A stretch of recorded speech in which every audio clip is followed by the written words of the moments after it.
સમાચાર સુરતથી મળી રહ્યા છે, જ્યાં નકલી નોટના રેકેટનો પર્દાફાશ કરવામાં આવ્યો છે। સુરતમાં પાંડેસરા વિસ્તારમાં નકલી નોટ બનાવવામાં આવી રહી હતી, જે અંગેની જાણકારી મળતા પોલીસની ટીમે કાર્યવાહી કરી બનાવટી ચલણી નોટ સાથે 3 આરોપીને ઝડપી લેવાયા છે। એક મકાનમાં છાપો મારી આરોપીઓને ઝડપી લેવામાં આવ્યા છે। આ ત્રણેય શખ્સો નકલી નોટ બનાવવાનો ધંધો કરતા હતા।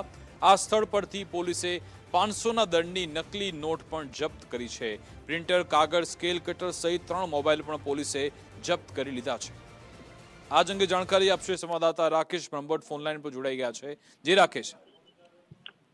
जी बिल्कुल, स्वामी दिवाळीए बजाરમાં ડુપ્લિકેટ જે નોટો વટાવે તે પહેલા જ પાંડેસરા પોલીસે છાપો મારી ડુપ્લિકેટ નોટ બનાવવાનો જે રેકેટનો પર્દાફાશ કરી અને 3 આરોપીઓની ધરપકડ કરી છે।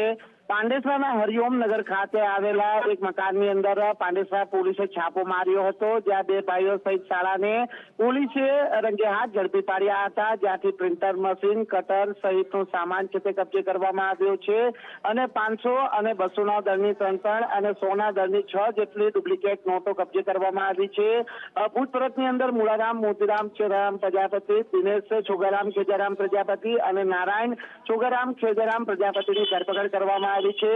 જે આરોપી છે તે પાંડેસરા વિસ્તારના હરિઓમનગર વિસ્તારમાં કટલરીની દુકાન ધરાવે છે અને કટલરીની દુકાનની આડમાં જે ડુપ્લિકેટ નોટ બનાવવાનું રેકેટ ચલાવી રહ્યા હતા। જો કે રાજસ્થાન ખાતે 30,000 રૂપિયા જેટલી જે બનાવટી ચલણી નોટો પણ છે તે આરોપીઓએ મોકલી હોવાનો તપાસ દરમિયાન ખુલાસો થયો છે। એટલે બનાવટી ચલણી નોટોની જે તપાસનો તાર હવે રાજસ્થાન સુધી પહોંચ્યો છે અને રાજસ્થાન ખાતે પાંડેસરા પોલીસની હવે ટીમ તપાસ અર્થે જવાની છે। ક્યાં ક્યાં આ બનાવટી ચલણી નોટો વટાવવામાં આવી છે તેની તપાસ હવે પાંડેસરા પોલીસ દ્વારા ઊંડાણપૂર્વક હાથ ધરવામાં આવી છે અને આરોપીઓને કોર્ટમાં રજૂ કરી મેળવવાની તજવીજ હાથ ધરી છે।